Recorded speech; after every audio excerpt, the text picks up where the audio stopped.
You're listening to a Pop House Network podcast for developers by developers.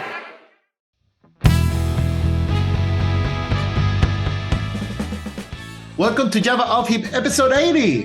Hey everyone, we're finally back from in-depth Nexus, and we got the usual suspects going in.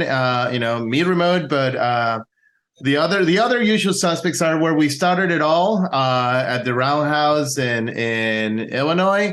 So it's gonna be a very, very fun episode because we're gonna go dive into like current events and see how like AI is taking over the world. But for those who are tuning in, my name is Freddie Guime. I'm a distinguished principal engineer at Expedia, speaker, author, Java champion, and I am here with my crew. Hey everybody, I'm Bob Paulin, independent consultant from Chicago, specializing in JVM technologies, Apache Software Foundation member, CJUG board chair, speaker. That's me. Hey, Josh Juno. I'm application developer, Chicagoland, application developer for Jakarta and trader, also an author, speaker, Java champion, and a little nice guy.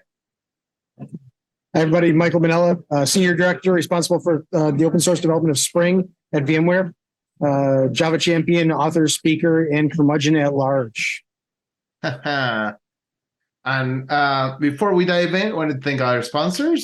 Today's show is sponsored by Datadog, a monitoring and analytics platform that integrates with over 450 technologies, including AWS services, Dockers, and Kubernetes. Datadog's platform brings together metrics, traces, and logs in one place, so you can get full visibility into your environment and improve your application performance.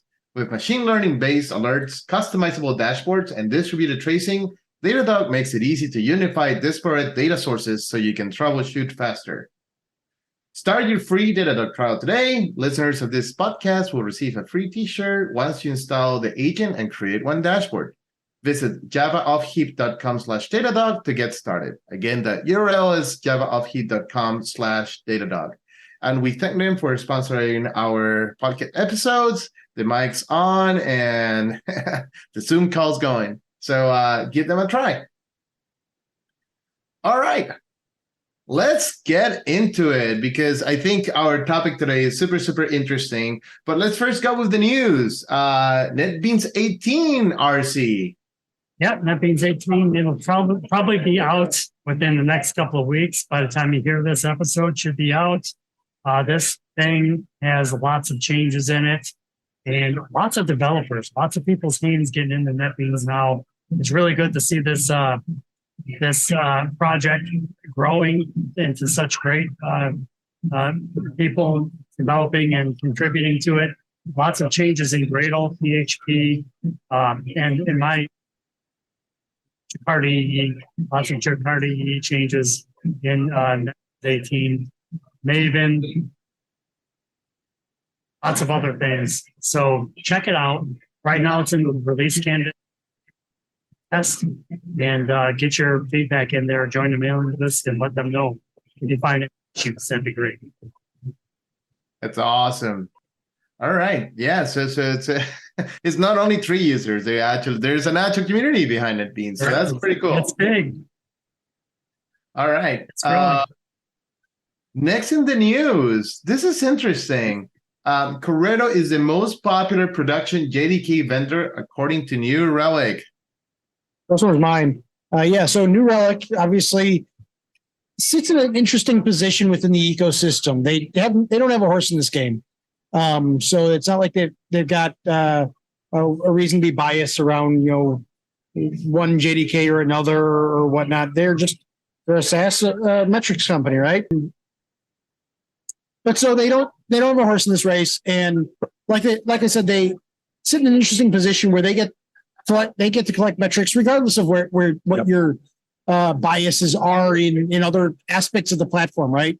And according to their metrics, Amazon is right now the most popular JDK vendor for production workloads, according to their metrics.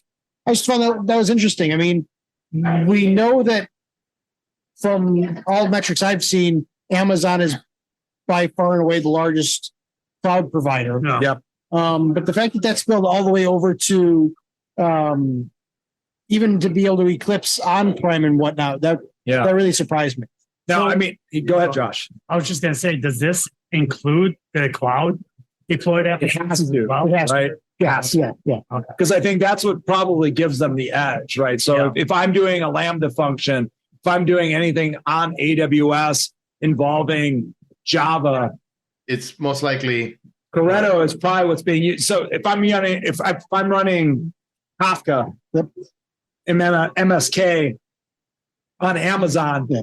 probably Corretto, right? So Yeah. And to me, that what I find most interesting about this is historically support for Java came from Oracle, right? yes, Like they were the game in town. It feels to me like the idea of support for Java is almost a race to the bottom from a pricing perspective, where it's a checkbox. If you are buying platform or deployment services, whether it be you're buying WebSphere from IBM and you want J9, if you're on Amazon, you're running Corretto, like whatever, wherever you're deploying your workloads, Java support is the checkbox that has to come with everything else that you get there. Yeah. That's what it feels to me. everybody wants a consistent JDK experience, right? So if I'm running in the AWS cloud and the rest of that is running on AWS builds, like Corretto would make sense for me to use in those workloads. At the same time, like I also feel like trust in the vendor is the other factor here. Like, so, you know, when you look at Oracle or you look at OpenJDK distributions, you know, organizations that are running the TCK that have rigor behind their release process. I mean, as someone that recommends JDKs to clients, those are the things I'm looking for in order to say, like, this is a safe JDK. I don't want people building random tags or anything like that. I want somebody that's going to say, hey, this is the tag that was released. It passed the TCK, things like that. So it doesn't surprise me, you know, to see system like Azul Systems on there too, because they, again, TCK company has rigorous deployment process. It's going to work. You've got Bellsoft listed on there. Yep. You've got Redhat on there. You know, again, like the release process matters. And like people used to look to Oracle for that, but you have all these other companies in here now that are stepping up. They can offer consistent release process and some backing behind it. It'll be interesting to see how JDK Plus features influence this. So when we think of raw VM, when we think of Crack and Snap Start, and that Crack is in OpenJDK now. Well, it's not in OpenJDK. It's available. You can add it onto OpenJDK. You can do an OpenJDK build that supports Crack. Okay. But like if you're just building OpenJDK, it does not include Crack out of the box. And I think it's still like in beta or whatever. Yeah, and just so we know, we're not talking about the rock. Sorry, CRAC. It's I forget what the acronym stands for, but the idea behind so Azul Zulu builds of OpenJDK and Java 17 include Crack function. Exactly. So it is an open release. It's Zulu, not saying. Yeah, you can add it on to any JDK you build. So like there's nothing stopping, you mentioned Bellsoft, you mentioned Corretto already has with Snap Start. So you can build a Crack compliant JDK or a JDK that supports Crack. Yeah. But it doesn't, just because you build a JDK does not mean you get Crack support out of the box. And then those that don't know what Crack is, like, so we're not talking about drugs. We're talking about coordinated restore at checkpoint. Yes. So it's a performance optimization for the JDK where it can start up from a stop point and just execute. Continue going. Like, it speeds up startup times. Yeah. Imagine being able to start your JDK, go through the warm up, get it all nice and warm, do the JIT optimizations, and then say, stop. We're going to freeze it right here, serialize what's in memory, and then the only thing you have to do to restart it is reserialize the memory. That's it. You don't have to go through all the work you just did. And so that's where you get the benefits of that fast startup without some of the compromises that Graal has made you do. So reflection hacks and all the hints and all that all those limiting factors around Graal don't apply to Crack. There are other limitations on Crack, so it's definitely a choose right tool for the right scenario. But it's interesting. Yeah. So what I think is the most interesting thing about this entire bar chart that I'm looking at, it shows 2022 numbers and 2023, and you see Oracle was at the top last year in 2022. Now they have really declined quite a bit, and 10% grown quite a bit. It's a pricing model. So I don't know. That's what I was going to say. Yeah, Is it the it's pricing? 100%. Their pricing model is ridiculous, and like I said, this is why I believe support for Java is a race to the bottom. It is going to become a checkbox. Yes, you support it, but it's not a differentiating feature. Everybody's going to have it, and I'm not going to pay a ton of money for it anymore either. It's just, and Oracle is, you see that in Oracle because there's no financial benefit, or there's no functional benefit for me to go to Oracle, but there is a financial disadvantage to go to Oracle in that they cost them. There is, but I mean, there used to be the case where, hey, we only support Oracle JDK. Right. That used to be a thing that was written into it's not anymore. Several vendors. It's changing though, right? You have these vendors that have consistent release processes that are again testing against TCK. So the rigor is the same. Do you know Liberty and WebSphere? Do either of them require J9, or is it just because IBM used to require WebSphere where it runs on their JDK? That's a good question. I don't know. Yeah, no, and I think that is kind of like the hook because I think some of the optimizations. Well, some Oracle products that are Java based will only be supported if you have a Java Oracle license, right? So that is it's a EULA, right? It's a EULA. They sell you bought Oracle stuff, right? And Java support's going to be in there. Like nobody's buying Java support by itself. But yeah. No, they're the only people that are buying Java support by themselves are people that are on like Java 7 or Java 6 and they just can't upgrade. And they're paying for it. And they're paying for it. But trying to instrument that model into the other JDKs as well. And I think this is a trend that we're going to continue to see as long as Oracle is pushing that line. Right. And it's just worth, because I don't think we ever cover the new Oracle licensing, and it's just going to spend a minute. Like their model is simpler but more complex, I guess. Simpler because now it's essentially a flat rate. Like before, you have to figure out per CPU, per developer seats. Right. They went away with all of that, and it's just how many employees your company has. That's how much you're gonna pay. And then there's like the little list sheet and say like if you have 10,000 so employees, you better be all in on Java or not, because if you're not all in on Java, that number of employees is going to really screw you.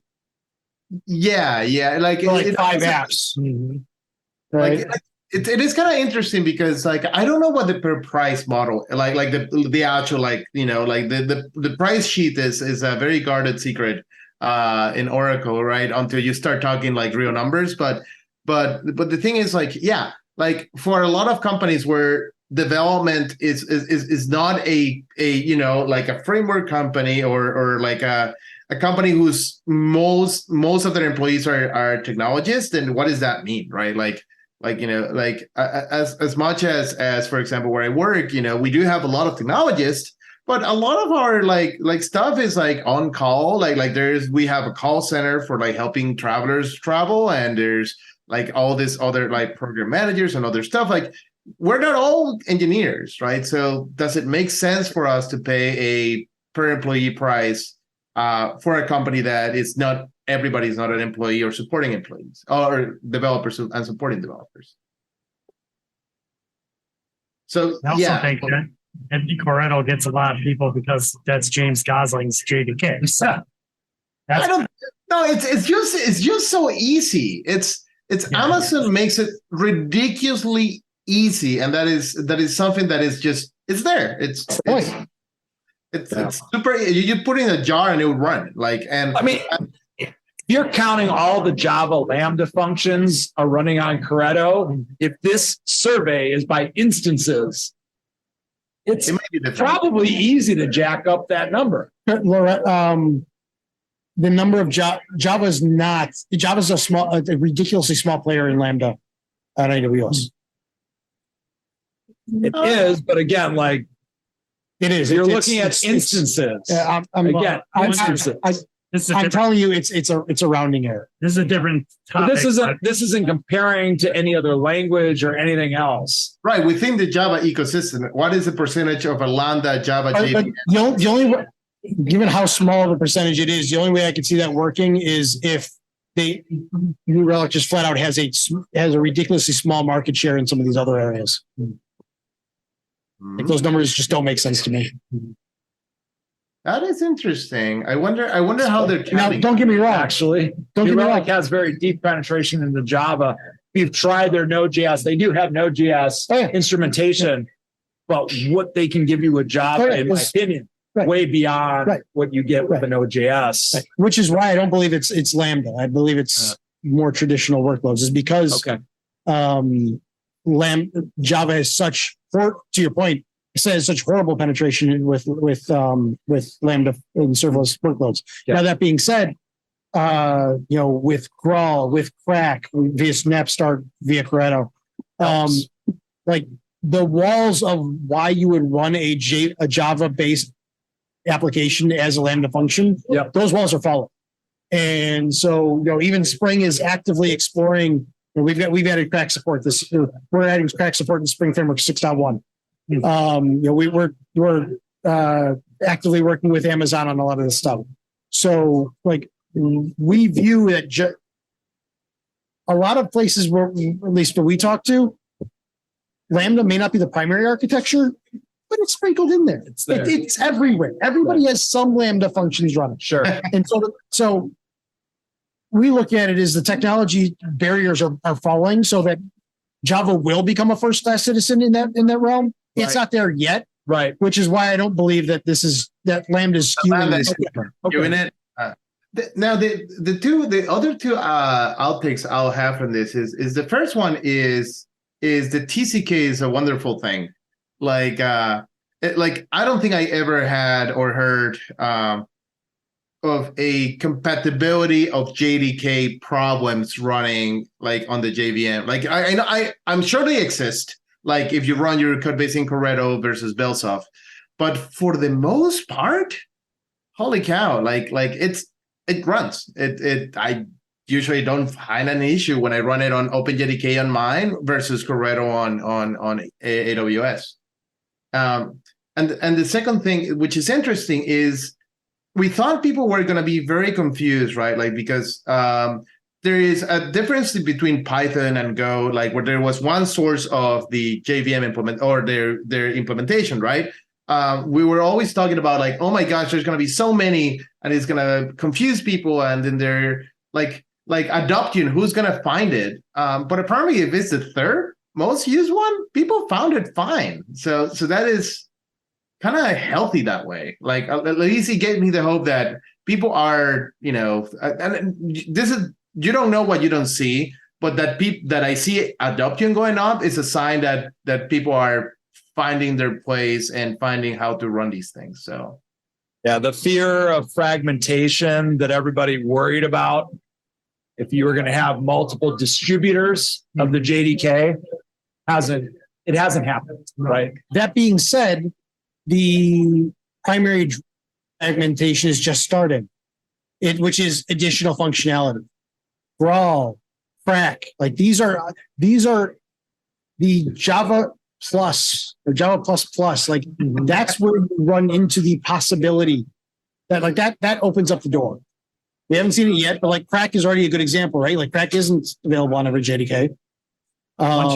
Once you start having people rely on these features that are baked into different JDKs, then they have to continue using that one. Yeah, it's as we tack on more stuff to the JDK, but I'm using air quotes here because it's not, to your point before, it's not part of it. It's not a TCK part of the job. True. That's true. And so as soon as you start leaving that TCK box, there be dragons with regards to fragmentation and other things. Like What does your support model look like? Who's provides support? What level does that look like? Like all those things becoming much, and I think that's where the risk of fragmentation still exists. I mean, it sounds like a conversation to revisit in a year.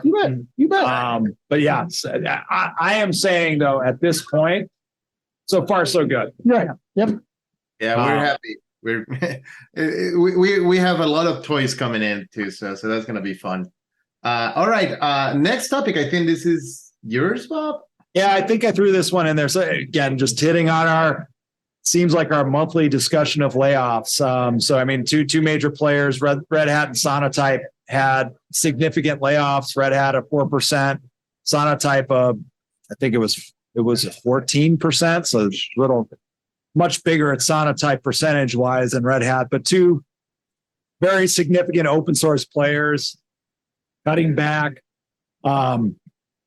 Red Hat basically came in and said, hey, we're not touching people that are selling or people that are building products, but a lot of administrative positions eliminated.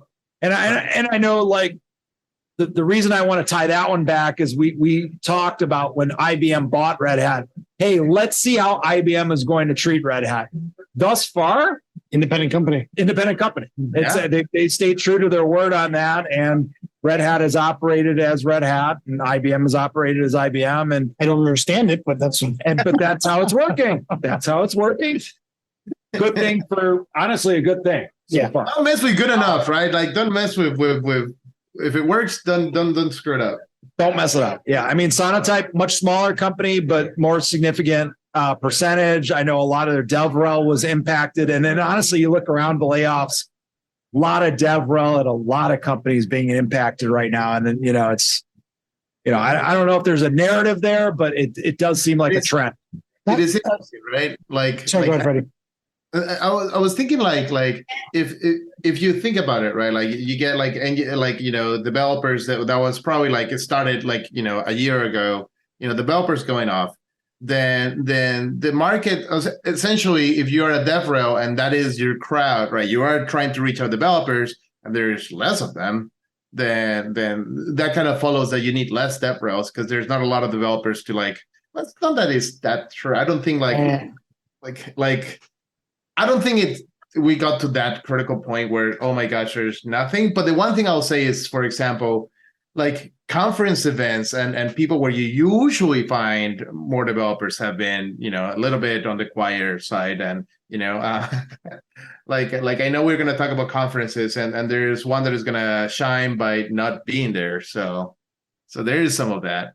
Before we get off this topic, though, Sonatype is always a company that always is on my radar when, layoffs like this happen. They are such a pivotal piece of the Java ecosystem, and they are such a small company. I honestly can't think of another example of a piece of infrastructure to in a community that is that big. Maven Central. Maven Central is run by Sonatype. Yep. So if you use Maven or if you use anything, doesn't matter. Yeah. So the way jars are distributed in Java is basically through Maven Central. Like, I cannot think of a smaller company that owns such a key piece of that, like the infrastructure for the world like this. And so I'm always, don't get me wrong, I want nothing more than the best for Sonatype, but they're always like more.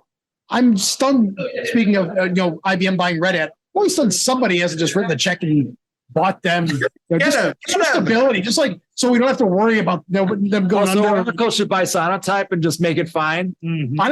Honestly, Google should, because they don't know what to do with businesses anyways like this. So check, we'll all be fine. It'll work out. It'll be good. That reminds me of that SKCD comic where like there's all these big infrastructure things and there's this little block at the very end that is Sonatype. That is Sonatype. No doubt. To a T, yeah. So they have like 1,400 people doing the math. Do they actually have 1,400 people? Well, it says that they laid off 14% and they hit about 100 people, right? So my math. It's bigger than I thought. The math kind of works out. I mean, that's still small. That's not large. Yeah. Especially when you consider again the position in the world that they hold. Like it's mind blowing. If Maven Central ever went away, a lot of us would be in trouble. Oh, And God. I mean, even beyond it going away, like think of how well it has worked when compared to like, the nodes and whatnot. Like exactly. Yes, 100%. Like they have done what they've done really well. Obviously you could listen to Brian on our last recording. Yeah. We had him on, Brian Fox, who's the CTO of Sonotype. It's again, I wish nothing but the best for Sonotype. I want them, like, I wish they were, a 10 or $100 billion company, but they've always been in that weird spot where, it teeters on a knife's edge with regards to It gives you the edge of your seat. Exactly. So interesting. All right. Next up, conferences. All right. Sure. So first one, I just wanted to mention that KotlinConf, if you didn't get a chance to attend it, it's over, of course, but all of the videos are online, which is quite nice. So you can go and check it out online and check out anything that you may have missed. And lots of good content there. So I definitely recommend it. Yep. Now, next one is here, Mike. SpringOne is back, baby. Woo! SpringOne is back in person. The week of August 21st in Las Vegas at the Venetian. We'll be associated with VMware Explorer this year. So day one on August 21st is a full day of Spring content, followed by additional content throughout the week. So definitely check it out. You'll hear from all your usual experts and suspects. We will be celebrating the 20th anniversary of Spring at SpringOne this year. So definitely check that. The 20th anniversary, and also the 10th anniversary of Boot is also coming up. So it's actually kind of an interesting alignment there. You're kidding. Boot has been, damn. It'll be 10 years in April next year. Holy cow. So you're going, Michael? Where am I going? Yeah. He's gonna hit the floor of the Venetian. Like yeah, so definitely check it out. Spring1.io to find out more details and register. That's awesome. All right. Next one is Bob. All right. So ApacheCon is now Community Over Code Conference. So that's happening in October 7th through the 10th in Halifax, Canada. The CFP is currently open. So they've got tracks on microservices, big data, community, content wrangling. So anything content related, data, engineering, fintech, frameworks, geospatial, Groovy, Incubator, IoT, performance engineering, search, and Tomcat. So that's Apache Tomcat, the application server. So that is coming up. And so essentially, if you ever touch an Apache library, you might have a story to tell. Submit a CFP, right? I want to meet a Java dev who hasn't touched an Apache library. I know. It'd be a strange thing, wouldn't it? Yeah, exactly. Yeah. But yeah, I've always liked this conference because you run into the people that are actually writing the software. It is not a marketing conference in the least. Mm-hmm. You run into the people that are actually committing code to these projects, and that to me is the biggest reward. Like, running into a Mark Thomas or He will be there. He will be there. Excellent. So I mean, just being able to run into the people that actually write the source, you have a totally different conversation than you'd have with the people just trying to sell the stuff. And it's great. Has ApacheCon been up in Canada before? Or? So ApacheCon has actually been in Canada a number of times. I almost feel like it's just easier for people to get into Canada than the US sometimes. Yeah. So, I mean, it was in Vancouver and Montreal in the last probably about 10 years. Okay. So Canada, it used to be called ApacheCon North America. So they would hit the US or Canada. They've been in Canada probably more recently than they have been in the US. Okay. They were in New Orleans last year. So they kind of split time. Got it. Oh, Halifax. So they're on the east side. Yeah, way east side on like an island, Nova Scotia. Next time when it happens in Vancouver, that is a drive. So I should do that. All right. And the last one, which is, like we said, it's interesting. We haven't heard anything that means that it might happen, but Like, Well, just knowing. Come on now. Come on. Back that up. Come on. We all signs that we have, all conversations we've had, and all signs we are aware of are indicating that Java 1 will not happen this year. The patient is dead. All right. Yeah. No, it's we haven't heard like nobody has confirmed or denied Java 1, but it's unless they change it to spring. Next year, spring. to spring 1. Yeah, no, not spring. Exactly. You thought Like, call me. Michael will set something up. But I mean, 100%. if you think about the timing, even if they announced it right now, who would really be able to get there? You wouldn't be able to put together a CFP and everything else in time. It's only a couple months. It's sponsors, like all that stuff. It's I mean, because the other interesting thing with this is Oracle Code World or Cloud World or whatever it's called is going on. Like that is it's on the books, it's scheduled, so like it's going on without a Java 1. Which, I mean, again, other than last year, has been par for the course. Like, so, I mean, last year was the surprise we're doing Java 1. And to your point, surprise we're doing Java 1, and it went as you would expect a surprise event to like this. Right. Yeah, I mean, when Java 1 was in full swing, it was the premier Java event. But then again, they had it for like, I don't know, what was it, like 18 years straight or something like that, like a long time straight. Then when you stop and you start again, and it's kind of like, hey, we're doing Java 1. Let's like. Plus, it was kind of last minute too. Yeah. And there was no good CFP. Yeah. It was last minute. Also, events are not open either. Developer events, I would argue, are not back the way they are in other parts of the world. That's true. Like you see, for example, Spring IO is happening right now as we're recording this in Barcelona, and it's sold out, like 1,200 people. Wow. It's, we see that time and time again over in Europe, like big conferences sold out, developer conferences sold out with no problems. Yet, like, I think DevNexus sold out. DevNexus did sell out. But outside of DevNexus, any of the larger events have struggled since the pandemic. Yeah, and if you go 6 months back, I mean, we're talking last fall was Java 1. Yeah. That was quite a while ago, and things have changed a lot since then. Exactly. Lots of people have been starting to go to conferences. Even on a smaller scale, I know we had a CJUG event where we had Gradle, we had Justin Riak, and we had Josh Long from VMware come in from the Spring team. That at one point in Chicago was like 100, would have been a 100-person event.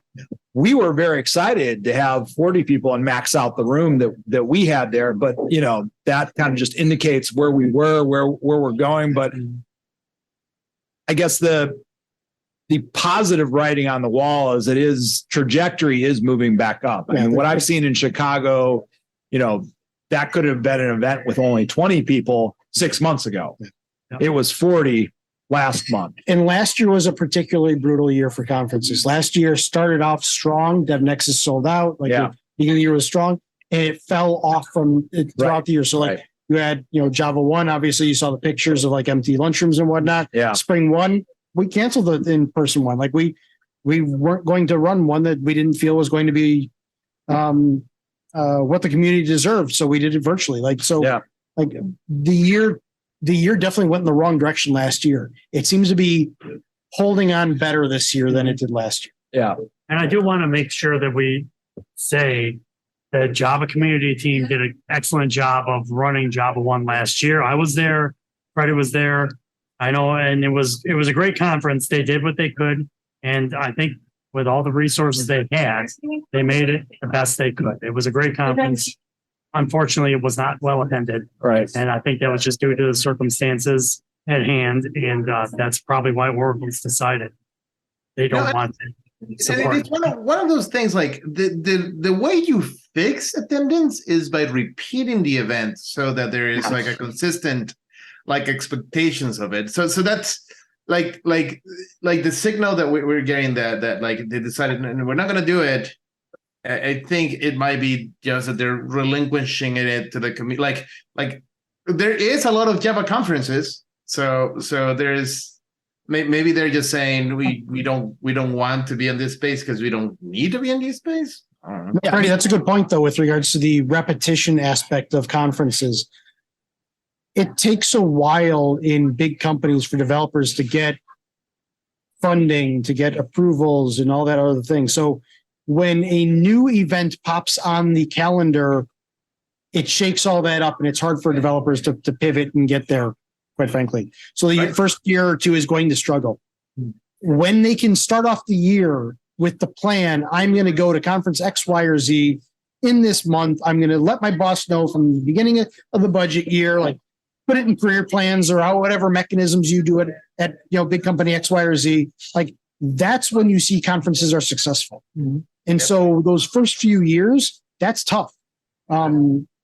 It's tough for developers to make that pivot, to understand and sell to their boss. This is the benefit I get. This is why you should pay for this or let me go. So, the indecisiveness on Java 1, let's say they wanted to bring it back next year. I think it would struggle next year too for that reason. Like people wouldn't know to go. Yeah. And so I think you're onto something with regards to consistency is vitally important. It's one of the things with DevNexus that has done as well as it has is because outside of the pandemic, they killed it as late as they could. They were one of the first ones back. And I think they've got everything, going for it. They've got the right price point. They've got, great speakers. They've got an inexpensive location. Like they've got all the check boxes from a dev conference. And they still invited us, so well, they keep screwing that one up. I don't know why or how. They should know better.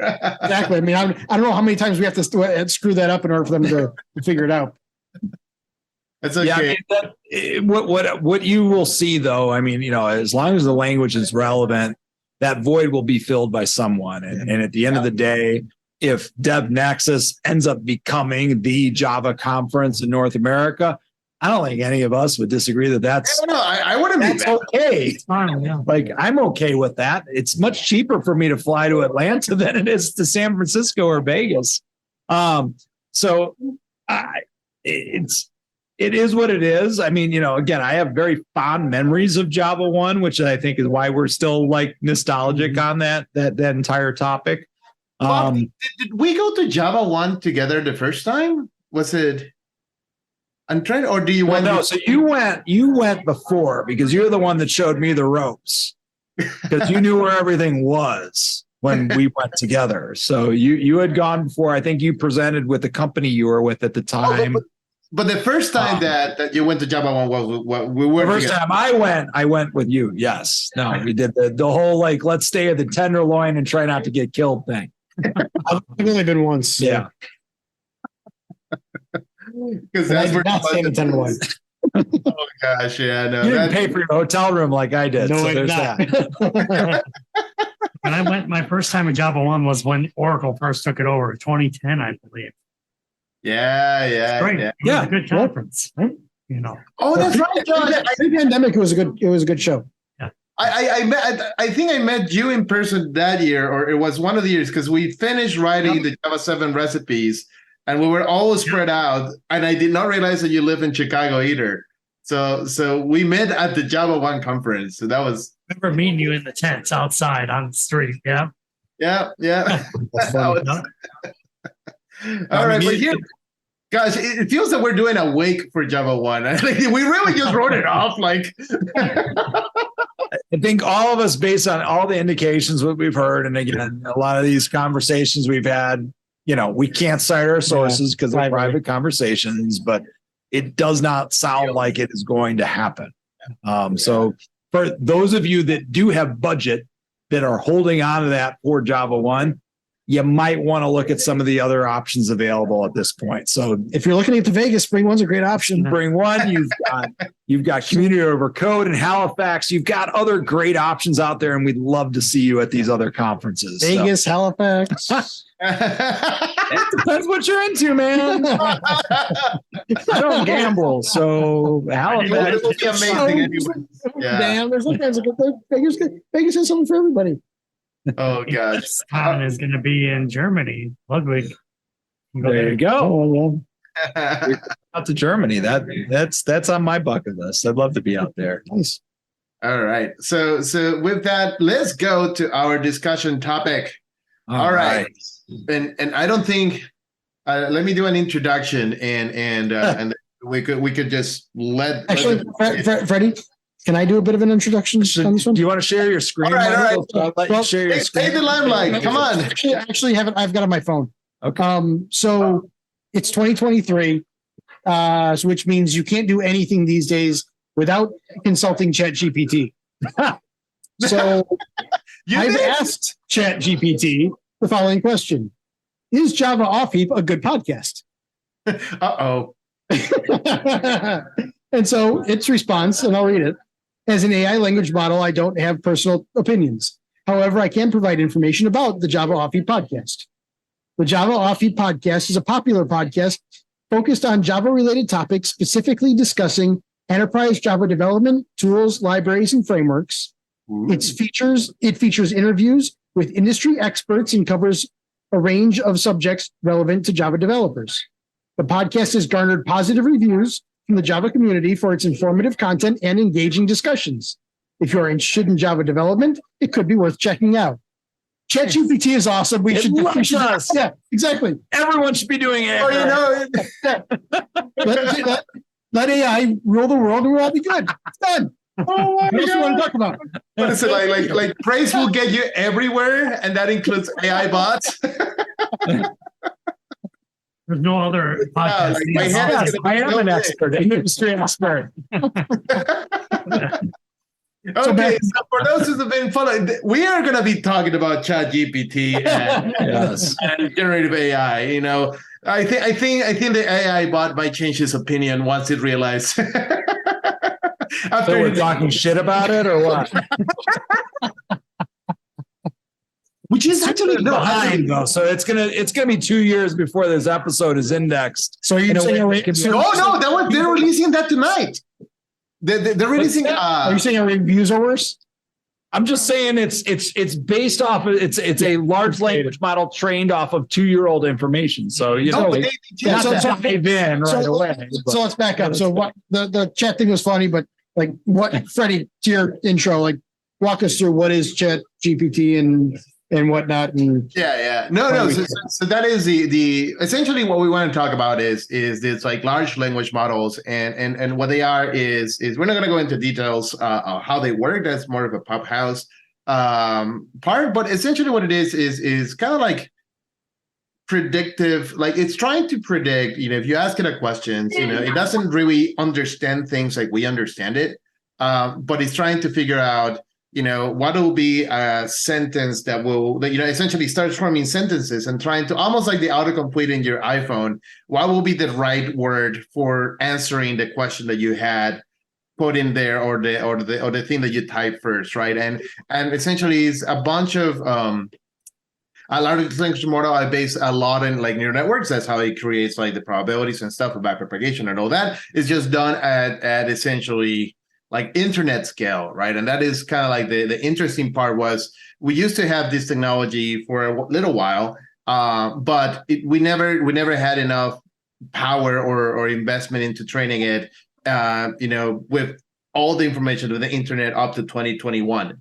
And what happened was that when a company did, it suddenly starts sounding very lifelike and being able to solve or at least answer questions in a coherent way that it's useful, right? Like before, I don't know, like I remember like there used to be this Doctor's Baitso, which was a Sound Blaster add-on back in the 85, 86, where you type in something and it just regurgitated that back to you, like, oh, how do you feel about color yellow? And then kind of like trying to keep a conversation going. And it was kind of like a gimmicky thing, but it never really like, it didn't really like engage a lot. Now with ChatGPT, you can actually get useful work out of it, like real work. And the way that you do it is it's open for everyone to like try it out and use. And you can just type questions and have a conversation, or ask it for recipes, or you know, or ask it for code, which is kind of like where we're concentrating on. that. I mean, to back up to the level that it is accomplished is groundbreaking over the past year. Like it's orders of magnitude better than anything we've seen in previous years. I mean, you read articles around how the model has been trained to be able to literally pass the bar exam, and not only pass it, but between ChatGPT 3 and 4, 3 could pass it barely with like a C.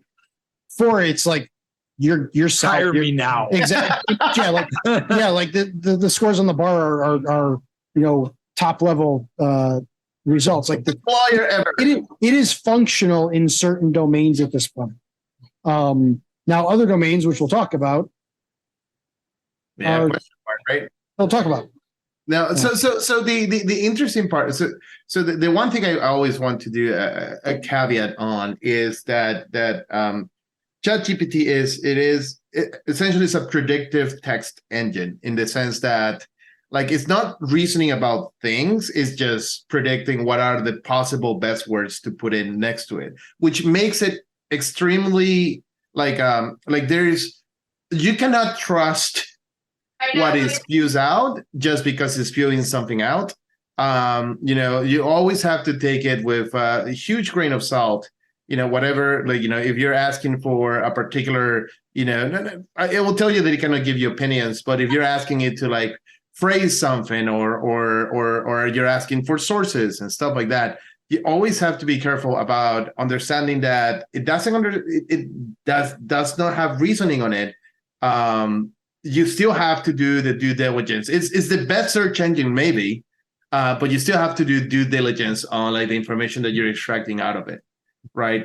You cannot just blindly take what it says. That's kind of how I look at it. Like for problems that have already been solved, it is a better search engine because it will talk to you in a natural language sort of way. So, I mean, the very first thing I use ChatGPT for is my daughter was studying for a chemistry exam, and she was studying to understand how titration works. I haven't done chemistry in over 20 years. So I started with Google and found that all the stuff that Google was linking me to did not explain it in the formula sense that she needed to. So I typed it into ChatGPT, and ChatGPT gave me the formula. It explained all the different things leading up to it. So, but we have to be careful. And it is an understood prop. Titration is something that is understood. It is, but you do have to be careful in that ChatGPT will always give you a response. And so if you build a chatbot, you can actually configure it to so if you're building a chatbot, the API allows you to generate the response, and then there's a score associated with it. Yeah. And basically you're allowed to set a threshold of if the score, it's essentially how confident are you in the result. Mm-hmm. If it's below a certain amount, it's basically guessing. Yeah. And so you do have to be careful with ChatGPT. It's describing it as a search engine really concerns me because it's generative. Searching to me implies looking through existing things and returning one of those existing things. Right, ChatGPT is not that. It's generating something net new that may or may not be accurate. To Freddie's point earlier on, it's not going to cite a source with regards to, when it generates a response, it's not going to say, I believe this because this source, and this source. It's going to, your scientific query, that's probably a straightforward one, but there are plenty of more nebulous ones asking about whether OffHeap's a good podcast. Like, let's not kid ourselves. Like, it came up with an answer. We liked it, but let's not kid ourselves. It generated. It was generative. Exactly. Yeah. And that's, we need to be careful when we think about that thing. There are certain things that ChatGPT is really good at, and there are things that, in my experience, it sucks at. It's really good at summarization. So to your point about the chemistry question, right? Like summarizing what it already knew, boiling that down into stuff that the person probably wanted. Yep. Yeah, that completely in its wheelhouse. The bar exam, mostly summarization of the existing casework, right? Perfectly in its wheelhouse. If you want to generate new code, that's a different conversation. Yeah. If you wanted to, there have been funny examples of it playing chess. Again, Yeah. A lot of moves. well, it's context, right? Each one of those moves has a context, and it's been like, okay, it'll just literally pick random moves, because there's no strategy built into this, and so it is generative, but it may not have the domain expertise or context to provide something that makes sense. Yeah, I mean, and where people come off and they're saying, oh, can Chat GPT replace programmers? Because there are points where it will generate working code. So, I mean, one of the cases where I asked it to generate code for Terraform that would create a Lambda function for me on AWS. It's a solved problem for the most part. It combined two different tutorials together to say, okay, this is, and I think I threw it a little bit of a curveball where it was integrating Lambda to some other AWS functions. So it generated the Terraform to create both of the resources where they were linked together. And the Terraform code was copy paste. Like if I were to copy and paste that into a Terraform script, it would have set up the AWS resources how I wanted to. But all it was doing was combining two tutorials together, really. A known problem. It solved for me, but the code was, it worked. And here's an example. So I literally just asked it on my phone, please generate a Spring Boot application that is a single controller that returns hello world. I bet it can do that just fine. It did it. Yeah, I'm looking at this code. There's absolutely nothing wrong with it. If I copy and paste this into an IDE, it would work. It would work. So it's good at that, but can it replace a programmer that has to write a business function that implements inventory for an e-commerce company? Specific to the No, business. I don't think so. Right. And I think that for me, the big thing with regards to is ChatGPT going to replace programmers? Generating code has never been the hard part. Yeah. Generating where the semicolon goes, the public static void, how that all looks. Hasn't been the hard part for at least 5 years, if not longer. It's taking what somebody that is not technical requires and converting that into working software. That is a problem that is still significantly beyond ChatGPT's capabilities. And even when we talk about, photography is a hobby of mine, right? So I've been watching very closely the space around generating images. That has been a hot topic in the photography world. There's services that allow you to enter in prompts that will generate images and whatnot. And there's a question like, is that going to replace photography? I doubt it. But that's a different animal. The gap between those two in what is acceptable is a lot wider, I would say. If I ask for, Darth Vader riding on a bike, it'll generate me Darth Vader riding on a bike. I can tweak the background a bit and be done with it. But when you get to a business person that's going to require, these specific things where money is involved, Bob, to your point about inventory and whatnot, and then at scale, right? So it's one thing to be like, okay, I wrote, I generated a controller, a single Spring Boot app with a single controller. It's a whole other thing to build a architecture that can handle millions of requests, auto scale based on demand. And, the modern software problems, I still feel I'm not concerned about my job. Let's put it that way. If you think about it, most organizations hire developers to solve a specific problem for their organization. If they wanted to, generate an application that would deal with some generic issue, they could go to GitHub or they could go out there and find something that's open source.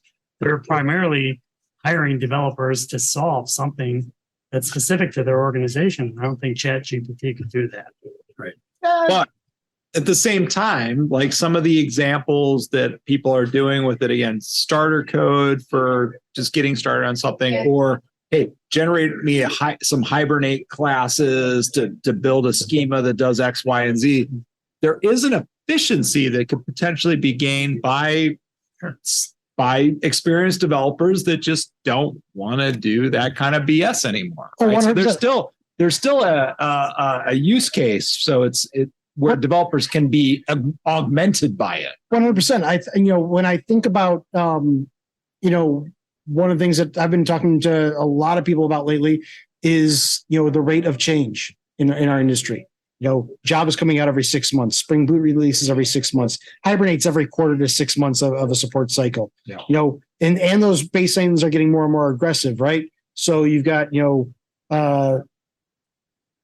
Spring Boot 3 requires Java 17. Jakarta 11 requires Java 21, a JDK that doesn't even exist yet. Like the idea of staying up to date for modern enterprises is only getting worse with regards to a problem. I think this is a great opportunity for somebody to be able to do those upgrades in an automated way, to be able to use AI, because this is something that you can train a model on that is kind of a semi, it's not a completely walled garden, but it's a fenced garden. Like there's holes, but it's pretty well defined. And you can get to a point where you can solve these problems with previously established knowledge. Yep.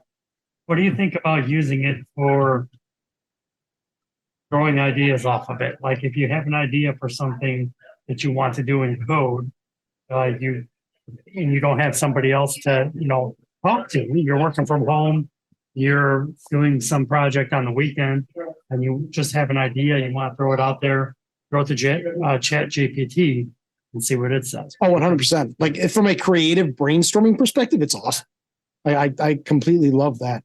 It's the reason I bring up the refactoring thing is that fundamentally to me is a scale problem. Like the idea that somebody's going like there's the Open Rewrite project, right? The idea that somebody's going to write, so Open Rewrite is a project that essentially is a library that allows you to write recipes to do refactoring. That's fundamentally what it does. And the idea that somebody is going to write recipes for every open source library to go from version X to version Y across our entire ecosystem is just unrealistic. It is a problem that, like, unless we're grabbing like people from Fiverr and throwing that kind of level of resources in, like crowdsourcing is the only way to accomplish that thing. Or AI. I see that's the only way that we get to a point where that we as an industry need to get to in the ability to automate those upgrades at scale. Yeah, and I think there is an interesting thing there because like the way I see or the way jumping a little bit, and actually going to ask the crowd, have you guys used Copilot, GitHub Copilot? See, I have not. That's what I'm thinking of too as well. I'm not allowed to for work projects. Which there's a whole legality aspect to really all of these generative AI. Please, yes. Do not use it at work. Okay, so there's a PSA. Do not use anything that you hear here until you get clear from where you're working on that you can actually do it. Because one thing that these large language models like ChatGPT, whatever you paste it in there, will become part of their training model. And but not only that, they've been trained on nebulous data, we'll put it. Right. So and anything you take out of it, you also have to take it with a grain of salt because it could have been like, okay, so that is almost like the licensing aspect of it, right? Like, and this is not settled, and I bet there's going to be coverage on this when somebody brings it to court, where Getty is suing. Yeah. So going to the image thing, Getty is suing right now. They proved that I forget which generative AI it is that does images, that it trained the company behind it trained the model against the Getty's library, all of it, and they were able to prove it by they were generating images that had essentially all Getty images. So back up, Getty is a stock photo company. Yep. But anytime you get a Getty image before it's been licensed, there's the Getty watermark in the bottom corner. They were generating images with a scrambled watermark that matched their images except for the scramble to watermark. The generative AIs that we've seen so far for images are great with pictures, are horrible with text. And so the Getty watermark is the word Getty. And so it mangles that. But the fact that it puts some type of watermark, same spot, and the rest of the picture looks identical, they're literally suing for ridiculous amounts of money because basically they say you didn't have the license to use these images. Right. And then, but there's, and the part that is weird is there is like this weird transformative clauses, like we are not copying it where you're transforming it. And what does that mean for copyright? Right. And that question has not been settled. I guess we'll see what happens for images when the Getty lawsuit comes in. And we're probably going to watch out for when the code lawsuit comes in already, right? So the very first part is, do not copy and paste. Do not copy anything into ChatGPT. Do not paste anything from ChatGPT until you get clear from your organization, right? Or any language tool. The interesting part about Copilot is that because it's backed by Microsoft, usually Microsoft does have an indemnity clause on when you use it, and Copilot does have like guardrails for saying, I don't want my code to be part of your training model, and I don't want you to take any code that has been from open, like from open repositories.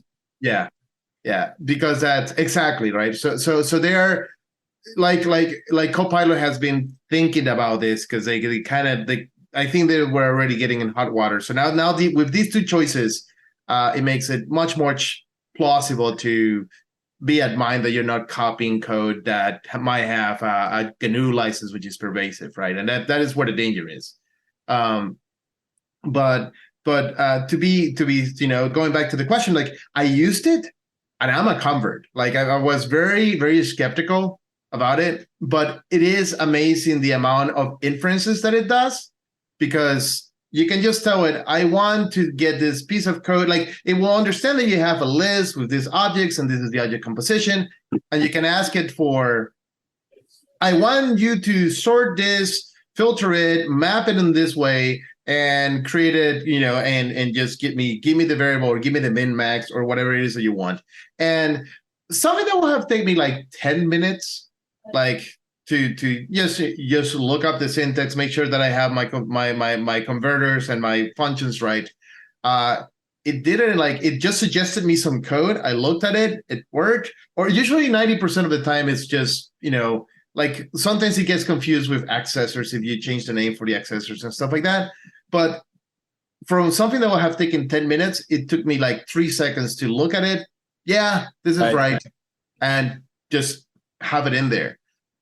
Now, it's interesting that prompt engineering is becoming a thing. So with all of these, whether it be ChatGPT asking a question there, whether it be Freddie, to your point, describing the function you want written, like all of these require you to craft your ask of the model in a way that gets you what you want. And I've actually seen classes, I've seen job listings of prompt engineers now that basically understand, it's the difference between everybody on this podcast ability to Google and our parents' ability to Google. And we find the right answer in 5 seconds. They can Google for hours and still don't get it. It's the same thing, but with a different engine behind the scenes. It's interesting that the manipulating the model like that is becoming a skill. But Freddie, that's one of the things that I find interesting about the code assist stuff, right? You know what to ask for. That's why I feel like my job is safe, is because you knew what to ask for. Right. Outside of a skill, like you are a Java champion that has authored books and has decades of experience in the language. Putting that in the hands of somebody that has no idea what the hell they're doing.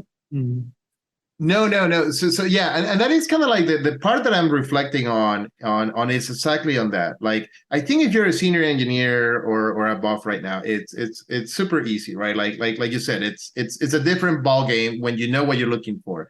Like the thing that I think the thing that I'm worried about is that you get to be a senior engineer by being a junior engineer, writing bad code, and somebody saying, "Oh, you did this wrong because this happened," or you need to do it this way because you're making high coupling, or you're forgetting about threading issues, or you're forgetting about your edge case. These are things that we had to repeatedly be exposed to get better. And the thing that I saw, like, if you manage to ask a question right, it could be you're asking a small question, right? If you ask a question and you get a GitHub Copilot answer that is essentially the right answer, but you don't understand why it was suggested to you, or why you should do it that way, why you should use streams with collectors instead of a for loop and declaring other things over here, right? Like why is it more memory efficient that way? Like all these things kind of disappear because the tool is making it super easy for you. It's like, here's the answer. Is that different than Stack Overflow? It's yes. So because with Stack Overflow, I could ask a question and get an answer literally from a senior dev, or find an answer that a senior dev has put in there. What's the difference when we're talking about that learning cycle? What's the difference? Because now is very like you go to Stack Overflow. No, when you say I have a list and I want to create a map and put it in here on this particular field, right? Like it almost like that. You get a personal. It's very, very tied in to exactly what you're doing. Like even to go to ask a question in Stack Overflow, there has to be this mental process of how do I use streams to transform into a map, right? Like you have to create a question right even in Stack Overflow to get the right answer. But that means that you have to for your function as well. Like I said, you're a Java champion with many years of experience. You know how to craft the question in a way, even for the generative AIs, to get the answer that you need. So, I mean, let's not kid ourselves. There's, as a junior dev, I can ask a question and chat, and generative AI will give me the answer to that question. That doesn't mean I asked the right question, and what I did was what I should have done in the first place, anyways, right? Like, I've interviewed plenty of people that when I ask them how to sort a list in Java, they start talking about coding bubble sorts and all kinds of crap. Like, nope, wrong. Raise that sort. Stop. Well, yeah, you've always got to be able to vet the answer. Right? Exactly. So I mean you can't remove that, but I think that the standard response is that ChatGPT is going to help you to do things that are redundant and easily searchable and are repetitive. Like those are the things that you're going to find on the internet. It's going to be mostly right about. But those problems that Freddie's alluding to of did you get the threading right? Like I think your concern, Freddie, is a little bit overblown, because I don't think ChatGPT is going to suggest solutions that solve those complex problems that you're talking about. It's going to solve generating a schema for a Hibernate data object where it's a flat single relation schema where it's like, it's just kind of it's going through the motion of annotating that class right and generating the fields that you asked for. And even if it did generate it correctly or incorrectly, it still takes the skilled person at the other end to realize that. Yeah. Like you still need to understand, like, because again, it will always return an answer, which means it may guess and may screw it up. No, and so you have to be, Freddie, you are smart enough to recognize whether or not when you ask if you ask ChatGPT a complex threading question, you're smart enough and have the decades of experience to understand whether or not it got it right or not. That junior won't. He'll copy and paste that stuff in there and find out. Yeah, exactly. The hard way, the way we all did, right? That does put an interesting topic out there, though, of doing online interviews. You're interviewing somebody in their chat, they're putting in their chat GPT to get their answers back. You do have to kind of know that next level of what actually is the correct answer, as opposed to what maybe, generatively I interviewed created. with a company that I love the way they did it. They had you build a sample project before the interview. It was a homework assignment. It wasn't a lot of work, but it was enough work where, there were some abstractions and whatnot. But the big thing about the interview was then they asked you questions about how you did things. If I wanted to change X, what would you do? Yeah. That ain't ChatGPT ain't going to work for you. Like that's, I love that. Yeah, that is good. No, and I think, yeah, to your point, Mike, I think there is that element, but I think there is, I think what I think is going to happen is we're going to have juniors that are going to be more efficient because even when they're searching for the smaller things, it's just going to be there. It's just going to. 100%. I mean, we all stand on the shoulders of giants, right? I mean, Java was built based on inspirations of other things. It's the equivalent of people using calculators in high school for math, right? I mean, right? I mean, you knew in order to get to the more complex stuff, you have to kind of shortcut the simple stuff. Yeah, no, it's just that I think there is a learning. Well, and we'll see how it turns out. Like it might be that I am scared for nothing. I just think that the traditional junior to senior, where junior makes a lot of mistakes, they're going to make less mistakes, or maybe they're going to hide their mistakes because they don't know they're making them. It makes it a little bit of a barrier of entry that you have to be deliberate on. I need to learn why the AI told me this. Like not taking it at face value, which is I think what we all agree we should do. I know we are getting close to time, and I think we're about to be kicked out. So and this is just scratching the surface. I think we can have another session on just like generative AI, because everybody's coming into the market. There's Google Bard and ChatGPT they announced that they're gonna release a feature where you can start asking questions of things that are happening now. So you can ask it who won the Oscars last night or stuff like that. Oh, where it's not 2 years old. Oh, so it's actually connected to the internet. That's interesting. Yeah. So that is happening because they kind of like they kind of figure out that is like where they want to be. So the space is super dynamic. It's super fun just being here. So we'll see what happens. We'll keep talking about it. I think that's all what we have for today. Gosh, yeah, we'll do another session on ChatGPT. There's so much to talk about. There's more to talk about. Yep. Yeah. But yeah, PSA, do not use it until you get the all clear from your job. And that's all what I have. So this is Freddie signing off. All right, Bob signing off. Bob signing off. Michael signing off. If you're watching this on YouTube, be sure to like, share, comment, and subscribe, please. And if you're on Twitter, follow us at OffHeap. Thanks, everybody. Take care, guys. We did it.